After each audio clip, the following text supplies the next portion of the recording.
All right. Well, it's 10 o'clock, so we might kick off, and I'm sure, as we get into it, more people will join. So thank you everybody so much for joining us today to hear about two sector-led projects examining pay and conditions in the WA community service sector. It's a pretty timely discussion given Tuesday was Equal Pay Day. Here in the WACOSS office, we are on Wajak Noongar Budja, and I'd like to pay my respects to elders past and present and extend those respects to the elders of the lands that you're all joining us from. Sovereignty was never ceded, and this always was and always will be Aboriginal land. And as we discuss women and gender equity today, I think it's really important to recognise that Aboriginal and Torres Strait Islander women face compounded forms of discrimination and disadvantage. So these experiences are not only influenced by gender, but also the enduring impacts of colonisation, systemic racism, and cultural marginalisation. And today we'll be encouraging your organisations to kind of examine the policies and supports that you have in place. And it's essential to approach this with an intersectional lens, kind of really understanding and responding to the layered nature of identity and inequality. So with that said, my name is Sophie Hance. I'm the Manager for Social Policy and Projects here at WACOSS. Next to me is Rose Newbury-Freeman. She's a Senior Policy Officer at WACOSS. Joining us online, we've got Jessica Murray, who is the Manager for Sexual Violence at the Centre for Women's Safety and Wellbeing. And last but not least, we've got Alia Glory, who is the Workforce Project Lead at Community Legal WA. As I said, today we're going to talk about two projects that look at pay and conditions in the community service sector. And I'll let our other speakers dive into the details of what these projects did. But from the outset, I want to set this context. So gender inequality continues to pervade our society, and the WA community service sector is one of the biggest employers in WA, and a huge majority of our workforce identify as women. So it's really important that we examine the supports and the policies that are in place, because action taken within our sector can be hugely impactful in progressing gender equity across WA more broadly.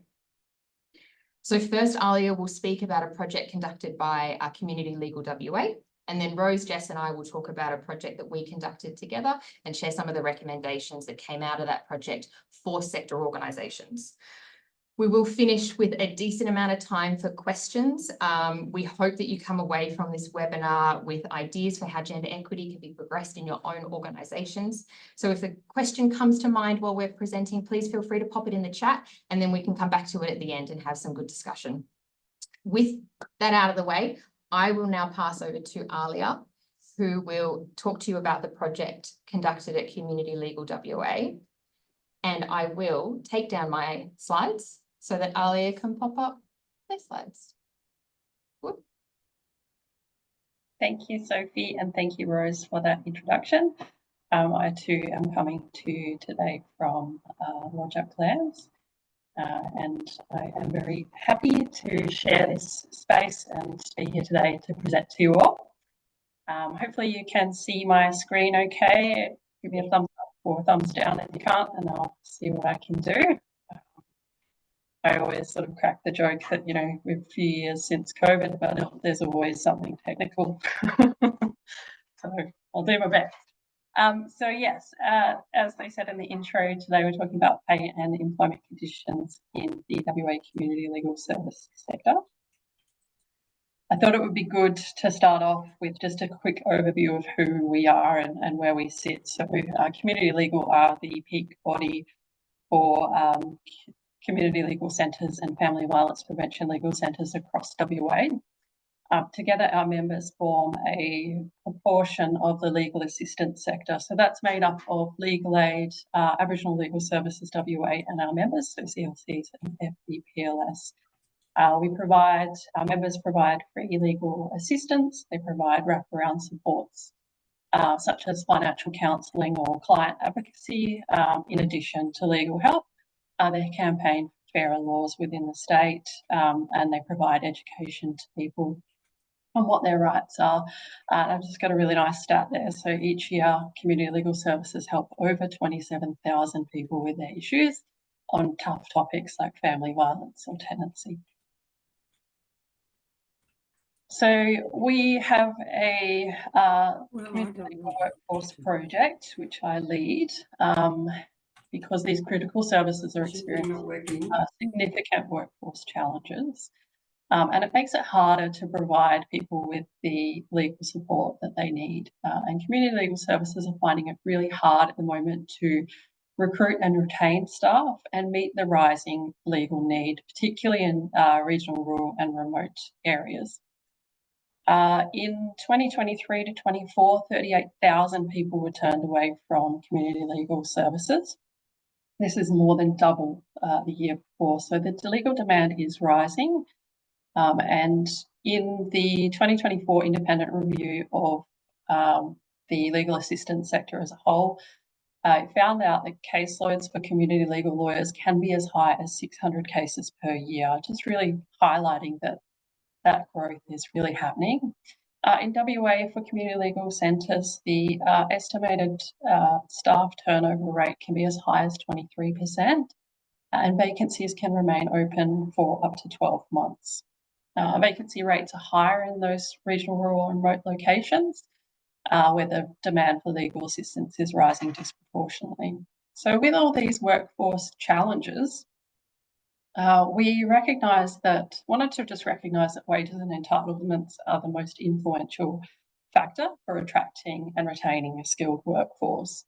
So fair pay can do a few things, and it can help attract and retain staff. It can help improve the sense of satisfaction.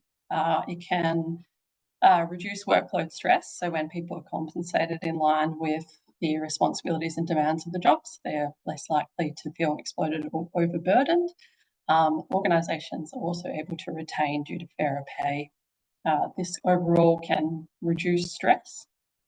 And it also supports equity, which is why we're here today, and it provides recognition for the work that they undertake. So recognising this, we conducted a comprehensive study of pay and employee entitlements across WA's community legal services. We asked our members to be a part of the study, and we had a good outcome. We had a majority of organisations. It was held in March this year. And with the findings, we were able to put together the most comprehensive data set on pay and in conditions within community legal services in WA. So the study itself consisted of a worksheet and a survey, and that went out to our members and included a review of modern awards, agreements. We looked at the national workforce reports and a close examination of the national and state industrial relations systems. So with that scene set, we were able to put together a bit of a snapshot of who we think works within the sector. So majority of our members were able to give us some of their information, and it gave us a really good overview of the workforce. So it's made up of dedicated professionals who are really committed to social justice, and we estimate that there are 981 people who work in the sector.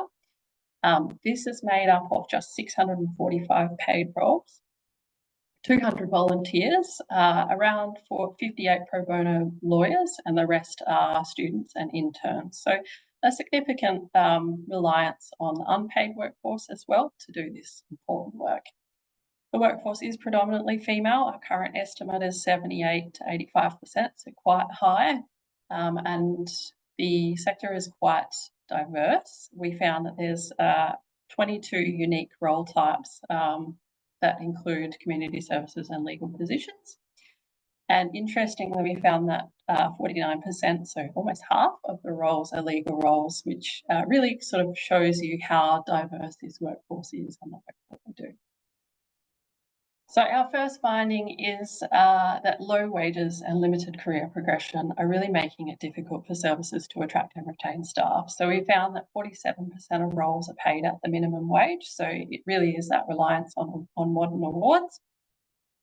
And we looked at like-for-like roles within legal aid who form a part of the legal assistance sector.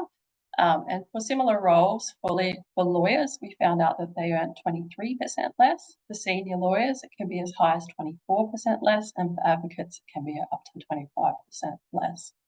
We also noted that there was potentially some funding limitations that may be impacting how wages can be set.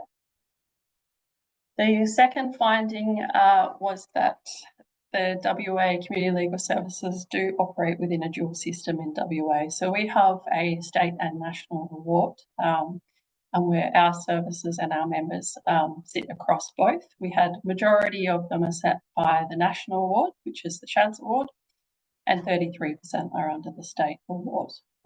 What this means is that there is some variation between the awards. So we look at pay in particular.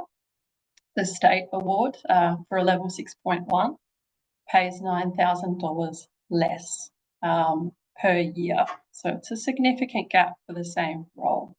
Entitlements can vary, particularly in rural, regional and remote areas where where the SHADS award doesn't offer location allowance. So our services need to fill that gap and address that issue themselves.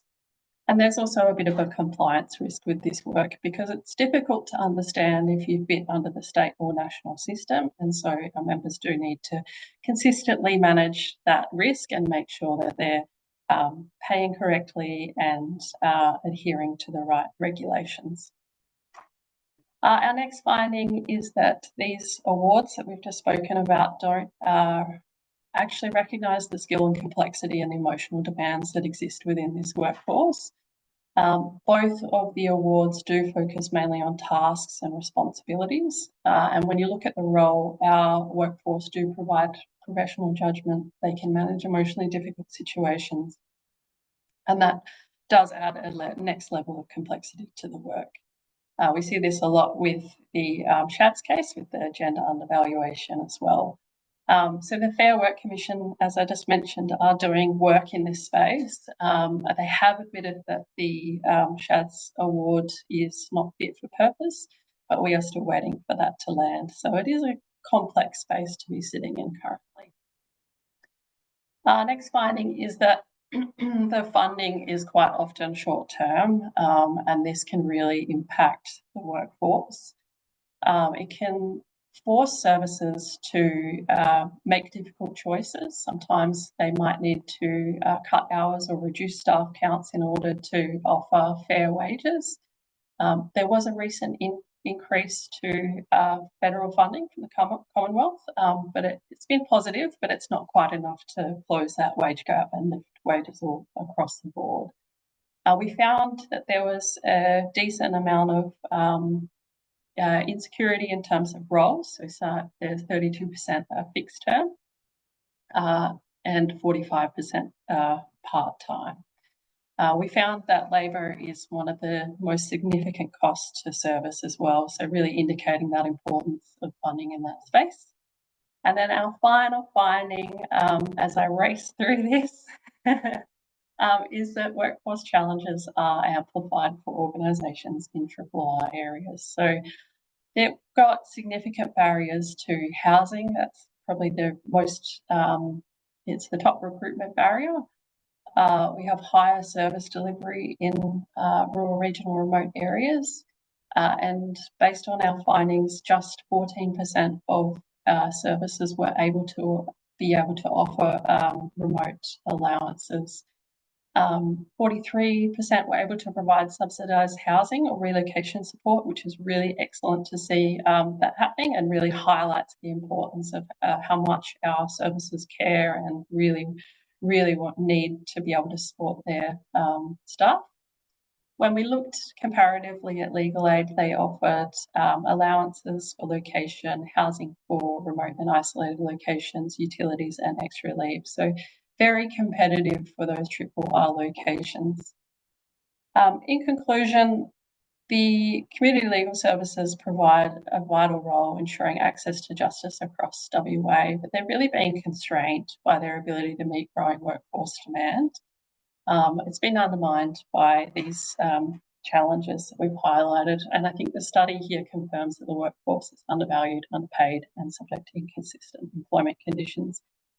And I do think that this study has really shown that organisations are really keen to make these changes and are recognising that there is such a inequality happening in terms of their service delivery and really want to do the right thing. And we hope that this study can help us sort of move forward and look at next steps and hopefully support our members more. So thank you. Awesome. Thank you so much, Alia, for taking us through that brilliant study. I think that's so impactful. I'm going to share screen again. And what we'll do now is take you through the project that Jess, Rose and I worked on. And I will hand over to Rose, who will talk about what we did and why we did it. Excellent. Thank you. Thank you all for attending. It's great to see such such a lot of interest in this important area. So thank you for taking the time out of what I'm sure is very busy days. We're really pleased to share this report with you, and we think that it demonstrates some of the real systemic barriers and challenges that we need to overcome as a sector to improve gender equity. But we also really hope that this offers individuals and organisations really practical and accessible insights and ways for improving and progressing on this issue. So some of the impetus for why the research was undertaken was the fact that WA women face the largest pay gap in the country, and that one of the key drivers of that pay gap is occupational segregation. So where workers in traditional female-dominated sectors, like the community service sector, are paid less than workers in other sectors, like mining. Chronic underfunding also further compounds the issue for female-dominated sectors, where organisations are really limited in their ability to provide workplace policies and entitlements that support short and long-term economic security. Data from 2021 puts the community service sector at making up about 5.1% of the state's workforce, which is obviously a hugely significant number. And if we really believe that if we can make some key movement in our sector, it impacts the state overall. Now, the purpose of this project really was to look at the community service sector from both an employee and an organisational viewpoint to find out the extent to which workers in the sector have access to workplace policies, entitlements and conditions that are known to improve gender equity outcomes. The research WACOSS conducted in partnership with the Centre for Women's Safety and Wellbeing was also supported by the Bankwest Economic Centre and was primarily enabled through grant funding through the Department of Communities Women's Grants for Stronger Future program. We set out to investigate the extent of which workplace policies are adopted, senior attitudes to sector attitudes towards gender equity, barriers to implementation of workplace policies, and gaps or opportunities in improvement. Now, this project included a desktop review, a survey of both employees and one for employers, and then a qualitative and quantitative data analysis, as well as engagement with sector leaders in refining recommendations. In terms of the data analysis, our team did the qualitative, and the Bankwest Economic Centre was engaged to conduct both primary quantitative data analysis on both survey sets, as well as secondary data analysis of the Workplace Gender Equality Agency data sets to compare profile and policies and practices of WA's community service organisations with a broader examples. So we had fantastic responses to both surveys. So thank you to anybody on the call who participated in that. We had 214 people who completed the employee survey. So 179 identified as female, 23 respondents identified as male, and then we had 12 respondents who identified either as genderqueer, non-binary, trans men, trans women, which we grouped as a trans and gender diverse identity set.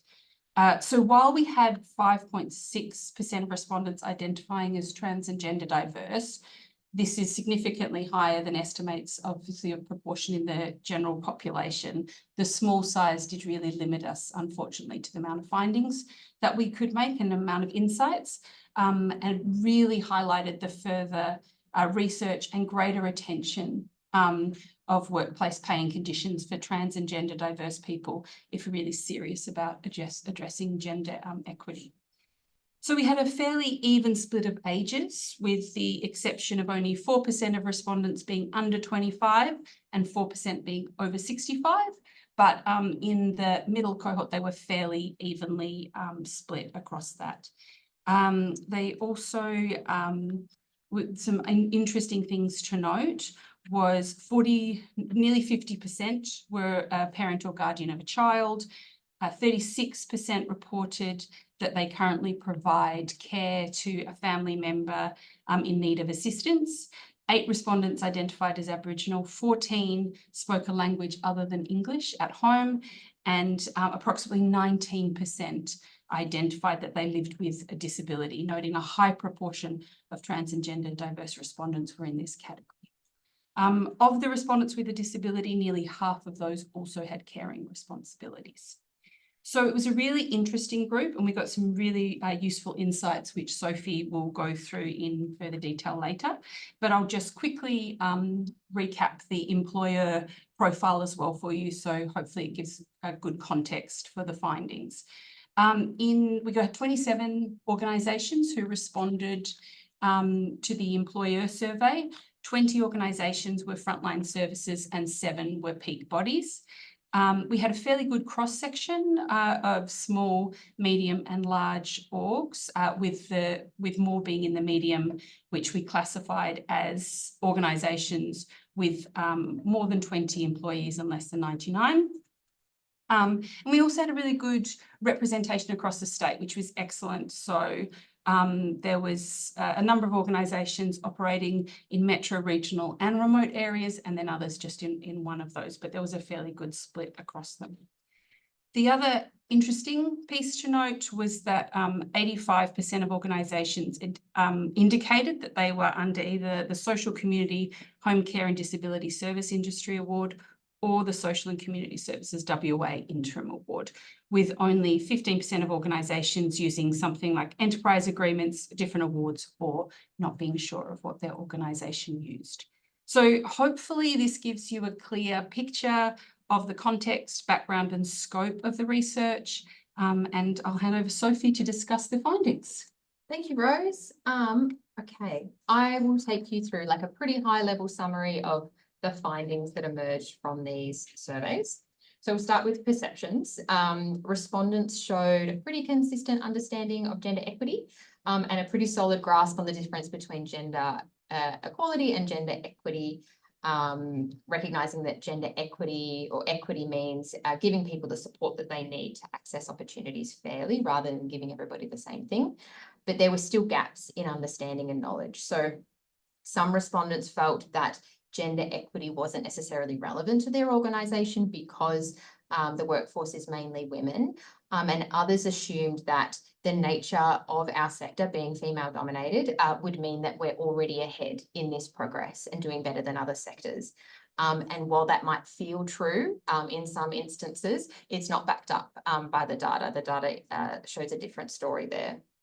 So in relation to pay, respondents consistently stated that the workforce is underpaid, considering the skills and expertise of our staff and considering the high workloads and the complexity of the work that we do. And this was largely attributed to insufficient funding. There wasn't a sense that pay issues were influenced by gender bias within the organisation. But despite this perception of fairness in terms of gender, when we did look at the salaries that the employee respondents told us that they receive, it did indicate a decent gender pay gap favouring men. So across all full-time roles, men respondents earn on average $677 more per fortnight than women respondents. When we just look at senior leadership positions, so that director and manager category on the slide there, men in senior leadership roles earn on average almost $2,000 more per fortnight than women in that same level of seniority. And then across every level of seniority, trans and gender diverse employee respondents earn less than both men and women. So despite that significant pay gap, only 22% of employer respondents had conducted pay audits, with smaller organisations much less likely to have done so. And most employers, as Rose mentioned, report that pay is determined by an award, whether that's SHADS or SACS, and that the pay point decision within a pay bracket is determined by, skills and prior experience. And there was a general sense that because there is that award structure, that gender bias doesn't play a role. However, as we can see, without pay audits and without kind of more transparency with those pay point decisions, these inequities are going kind of unnoticed and unaddressed. And that, has flow-on consequences. So nearly 40% of employee respondents said that their household income doesn't always cover living expenses, and some had accessed emergency relief or financial counselling in the previous 12 months. So it's not just about fairness, but it's also about the economic security of our workforce. Next kind of high-level findings. So we asked employers whether they offer particular gender equity supporting initiatives or policies or spots.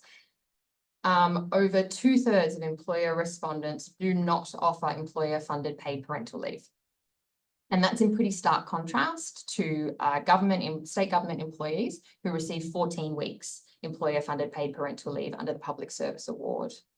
Then when we look at sexual harassment policies and FDV policies, there are big gaps still, primarily in medium and small organisations. So you can see in this graph on the slide, when it comes to FDV policies, only half of medium organisations and about 1/3 of small organisations have a formal policy in place. You might have noticed a bit of an emerging thread coming through these findings, and that is smaller organisations are less likely to have formal policies in place or are less likely to have taken kind of formal action to address gender inequity.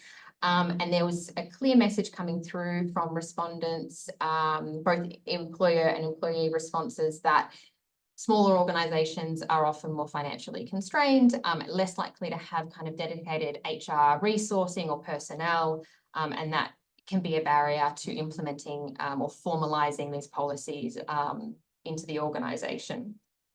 But resourcing wasn't necessarily the only barrier identified, as well as the kind of gaps in knowledge that we identified from the respondent kind of free text responses about the nature of the workforce. Employer respondents also kind of identified that senior management and board members are sometimes unaware of the importance of gender equity and so can be resistant to change.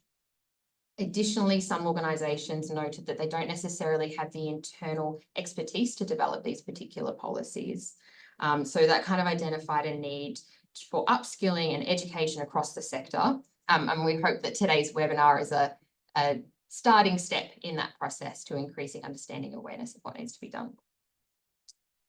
So we'll now move on to flexible work. And this policy really had the strongest showing amongst employer respondents. Basically, all organisations have some form of flexible work policy in place, which is really fantastic. You can see on this wee graph on the far right-hand side, 89% of employer respondents offer flexible hours of work, 89% of employer respondents offer remote work or working from home. However, as you can also see from this slide, there is a disconnect between what employers say is available and what employees report being able to access. And you can see how significant that mismatch was. So while 89% of employer respondents say they offer flexible hours of work, only 43% of women respondents say that they can access flexible hours of work. And this kind of mismatch, it showed up in relation to FDV policies as well. Now, this mismatch or this disparity, it might be due to lack of awareness. Often this sort of information is given during an induction period, which can be a time of information overload, and then it's easily forgotten and not followed up. It may be due to job characteristics. For example, we know that frontline roles often have, require fixed hours or an in-person presence, and that can be a barrier to accessing, say, flexible hours of work or working from home. Or it could be down to inconsistent applications. So a couple of respondents reported that these policies are accessing these policies is dependent on the supervisor, whether the supervisor is equipped and ready to kind of manage that equitably and positively, or whether there's kind of resistance there. But I think it's important for organisations to consider all these different types of barriers that may be in place to having these flexible work policies really embedded in the organisation and taken up, because this data is demonstrating that flexible work policies on offer are not reaching everybody. And flexible work came through as a really strong priority for employees, particularly in relation to caring responsibilities. So as Rose said, almost half of employee respondents are a parent or guardian of a child, and over a third have other caring responsibilities for a family member in need of assistance. And employees, well, there was a pretty positive perception about employers being responsive to caring needs. There was a sense that more can be done. And employees kind of reported that balancing the demands of work with their caring responsibilities was a real challenge. Several respondents, you can see from the quote on the slide, several respondents spoke about how this impacts them financially, as they can't take on full-time work or higher duties, or they have to rely on, say, costly after-school care if they can't get home in time for school pickup. Employee responses also reflected a really strong understanding that caring responsibilities aren't just personal issues, they're a workplace issue that impacts career progression, financial security and wellbeing, and the productivity of an organisation as well.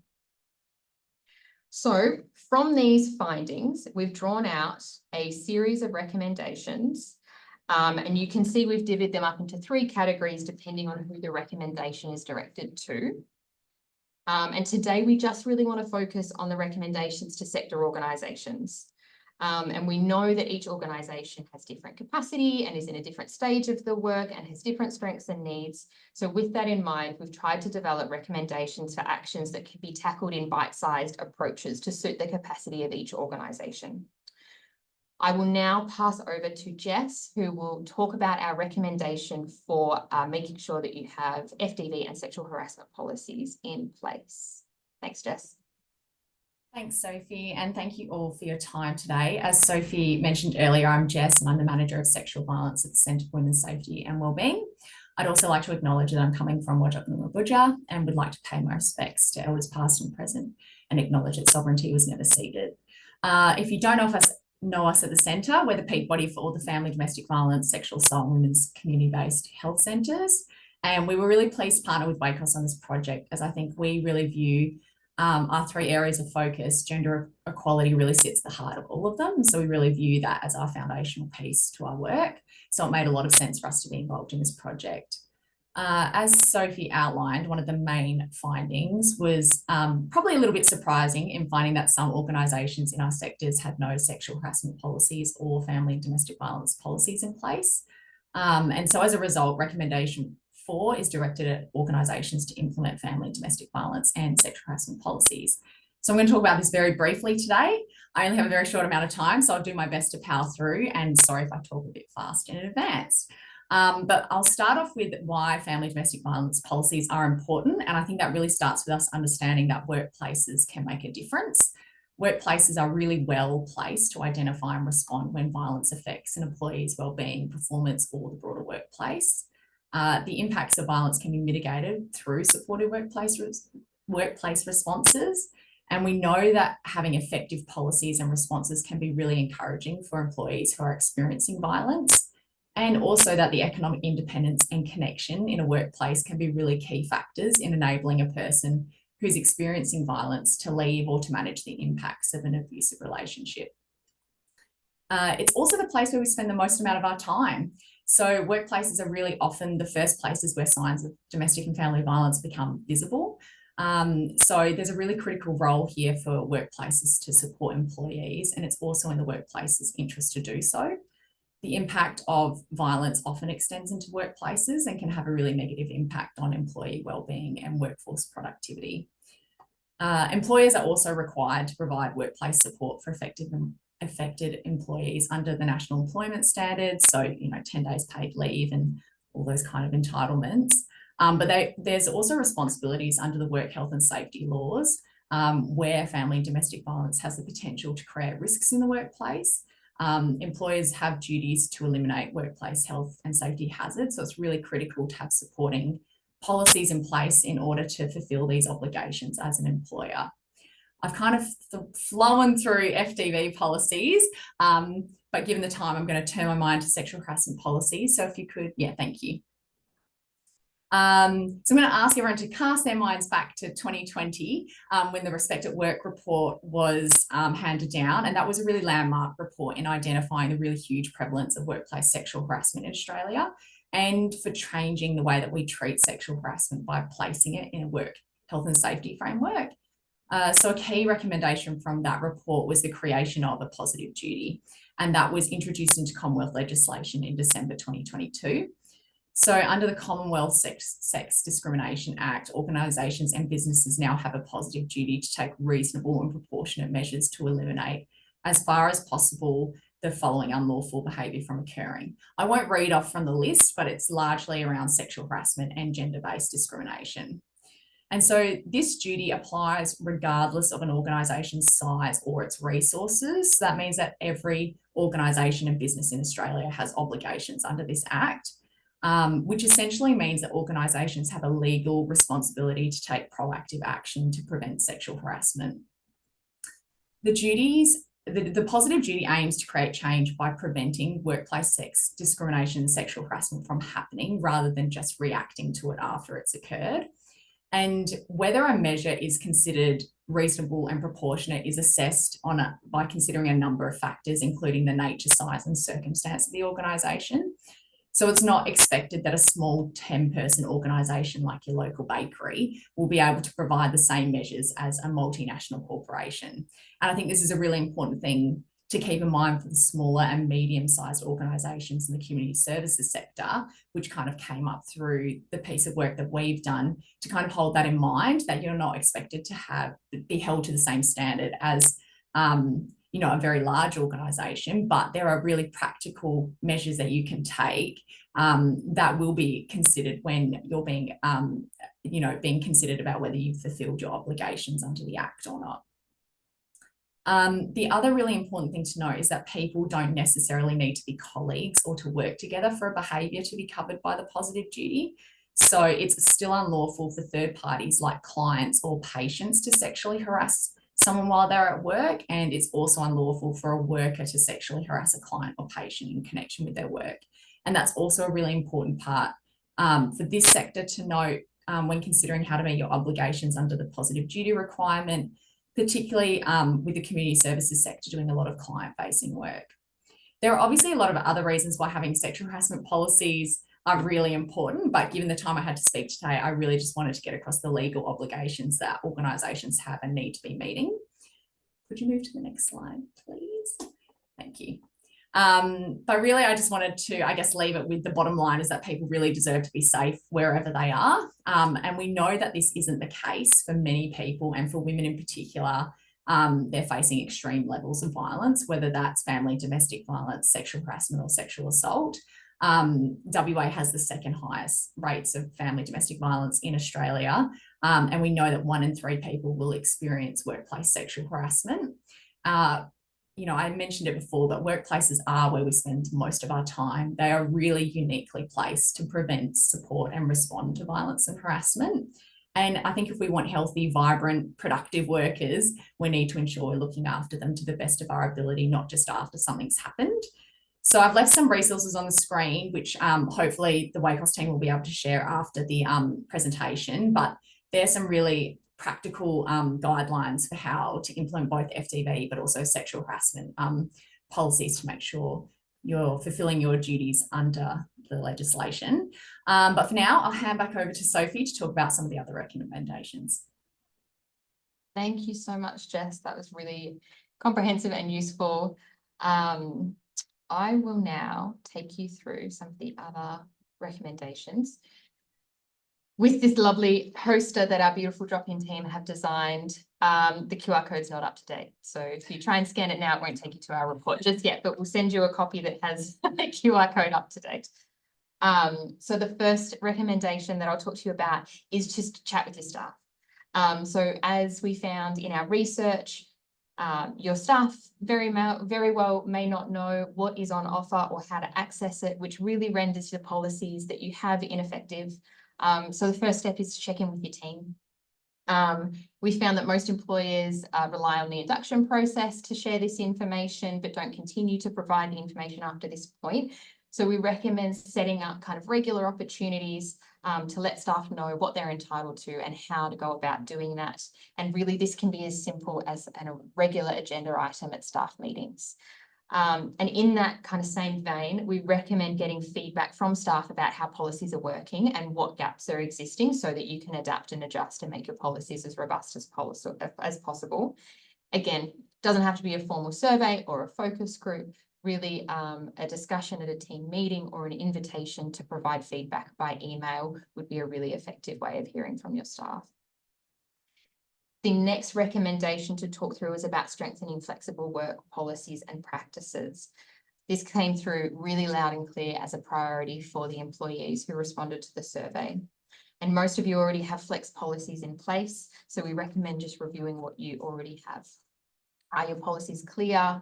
Are they too limiting? For example, does it refer to parenting responsibilities but not other caring responsibilities? Is the approval process too onerous to work from home or flexible work flexible hours, effectively discouraging staff from taking this up? Could you implement a policy that all internal meetings should have an online option? Can your flexible work entitlements be made accessible to more, if not all, roles? Now, we do understand that frontline roles face particular barriers to accessing flexible hours or working from home. However, it is worth investigating whether these barriers can be overcome through creative rostering or job sharing or technology solutions. The Workplace Gender Equality Agency has some really great resources on working towards an all roles flex kind of approach. We also recommend making sure that managers are trained and supported to apply flexibility fairly. So it's not just about saying yes to requests, but it's about proactively offering those options to staff. And finally, we recommend modelling from the top. So if senior leadership are using flexible work policies and telling everybody about it and actively joining a team meeting from home online, it really sends a strong message that it's not just allowed, but it's encouraged. It's part of the culture of the organisation. As one respondent very articulately stated, flexibility isn't just a perk. It's a key enabler of gender equity, and it helps with retention and wellbeing and productivity. Next, let's get to pay. As we kind of went through, we found a pretty decent gender pay gap across all positions favouring men, but particularly in the senior roles. And most organisations have not conducted a pay audit. Meaning most of us don't know that we've got the gap, let alone how to fix it. So the first step is to look at your data. Again, the Workplace Gender Equality Agency has some free tools and webinars that can help you through the process. And then once you've got the data, you can take some action, and that might mean reviewing how you set salaries, reviewing how you're making those pay point decisions within an award bracket, making those processes more transparent, getting more input from staff on those processes, encouraging and actively supporting staff to be part of those conversations in those decision-making processes, or creating clearer pathways for progression. And finally, our research found that smaller organisations are less likely to have these formal policies in place. As we mentioned, it's because they're often stretched, don't have HR teams or policy writers. So if you're in a larger organisation, we recommend thinking about how you can support the smaller organisations that you work with. So this might mean offering mentoring or sharing templates or other informations, learnings from your experiences of going through this process to implement these gender equity supporting policies and supports. So those are the recommendations that we've kind of put out, particularly for sector organisations. As I mentioned, our drop-in team has made this beautiful poster, and we'll send, after we finish the webinar, we'll send everybody an email with links to the reports and the resources and this poster. And the hope is that you can pop this up on the wall in your office so that it prompts discussion and reflection on whether your organisation needs to and can take any of the steps that we've outlined in this poster. So with that, that concludes the presentation part of today. We've done pretty great on time, team, by the way. So we've got 15 minutes for questions and discussion. And I might I'll stop sharing so that, you wouldn't know that I practiced the share and stop share before we started. Okay. We did receive a question in the chat, so I'll start with addressing that and then we'll open it up broadly for questions and discussion. So a question was submitted in the chat function. It says, the trans pay gap seems concerning. Can you control for age to see if part of this is that they are younger and at an earlier career stage versus bias? So one of the key problems, as Rose mentioned, is that while of the employee respondents, the percentage of respondents who identified as trans or gender diverse is a larger cohort than the broader population, it was still a very small number. So to divide that number up even further really limits the kind of significant findings that we can take away from that cohort. However, we did see when we broke the data up into, when we broke the kind of employee respondents up into the different levels of seniority in their roles, trans and gender diverse respondents were in each level of seniority in their organisation. So that would suggest that age or early early stages, being in early stages in their career is probably not the major driver of that the gender pay gap there. Louise. Hi everyone on the call. I'm Louise, the CEO of WACOSS. I know we really glossed over then because one of the key findings in this was the ability to fund, and that wasn't the purpose of this particular webinar. It was to talk about what could be practically done that isn't a funding question. And it really stood out to us about the number of organisations who actually offered paid parental leave, because that is a key issue around gender equity. So I just want to ensure people how we're using this research in our ongoing advocacy around funding. And this is another more research data that we'll be using in our advocacy to say to state government, because they promote gender equity, they promote that they're doing it themselves within state government and federal government. But this is another piece of data that we can actually say the funding, there's so many issues with funding. This is another issue around funding that doesn't actually support organisations to provide gender equitable workplace. So it's not like it's just there and we're leaving it. That's how we're going to be using this information. But I think it's really important, though. There's many things that can be done now. I'm part of CEOs for Gender Equity, and the very first thing is to do that self-examination within your organisation to see if there actually is a gender pay gap. And that's really, it's not overly difficult to do. And I did it several years ago, and WACOSS needs to do it again. And from encouragement from Rose and Sophie, we're going to actually apply all these recommendations to WACOSS to make sure we're actually living up. And one of them we are, flexible work arrangements. I love working from home, and staff see that. But we need to apply it ourselves, and we need to do the gender pay gap. So that's my commitment as well. So when I did it it was about 5 years ago, there was a slight discrepancy. Males were paid more in WACOSS. We found that we had more males in senior positions. My gut tells me at the moment that won't be the case because we don't have many males working at WACOSS at the moment. But doesn't mean that we shouldn't do it, because if you don't do the assessment, if you don't look at your organisation, and if you're not a CEO or a senior manager, please, take this up at a staff meeting or, take it back to your CEO. You'll never set the targets about actually improving if you don't actually understand there is an issue in the first place. So I think it's really important.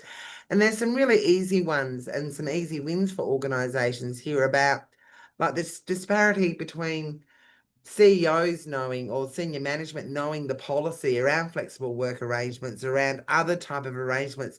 But if that hasn't filtered down to staff, as Sophie said, it's not that effective. So I have a diversity inclusion working group that I meet with once every 3 months that will talk about our EBA is on on our regular staff meeting. There's lots of things you can do. I mean, we're a small organisation, there's only about 27 staff, so it's much easier to keep people informed the smaller you are. But it's that constant reminder, because it is overwhelming when you start at a new organisation, and you may forget everything that's told at your induction. So there could be really great intentions of your organisations, but you've just got to make sure staff know about your great intentions.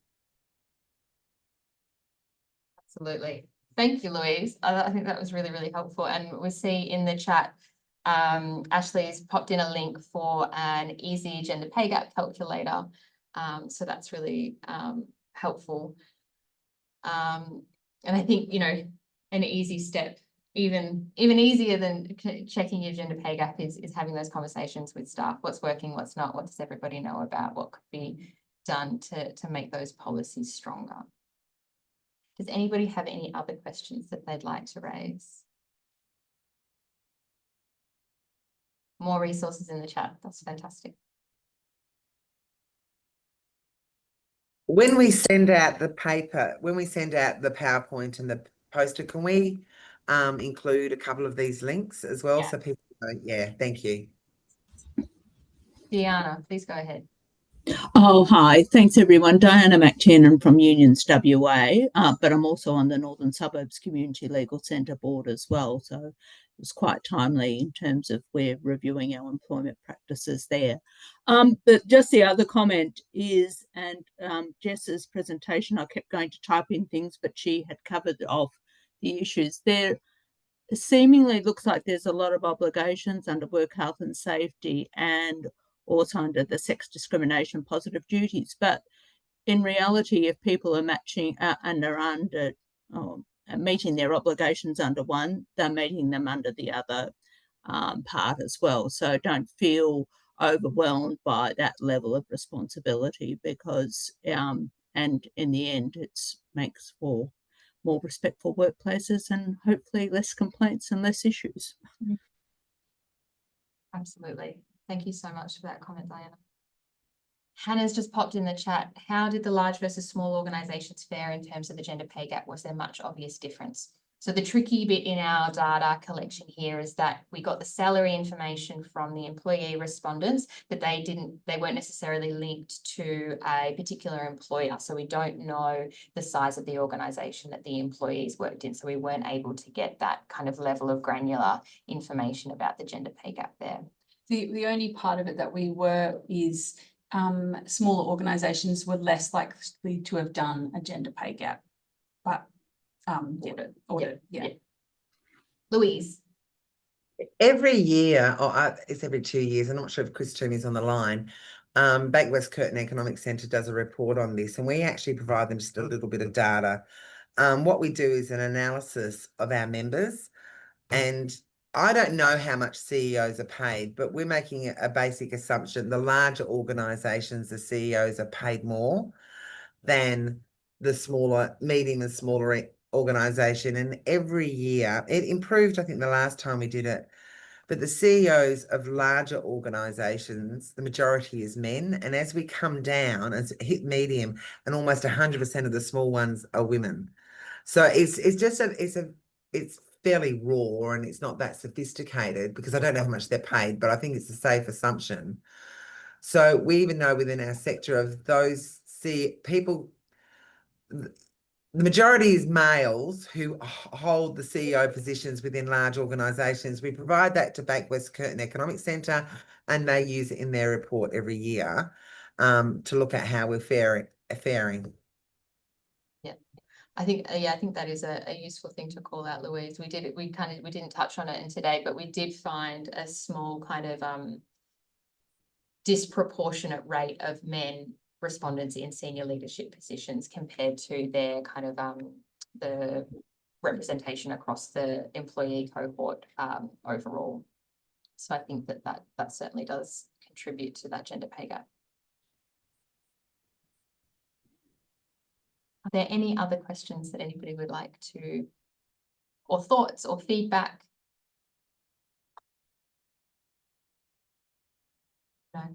No worries.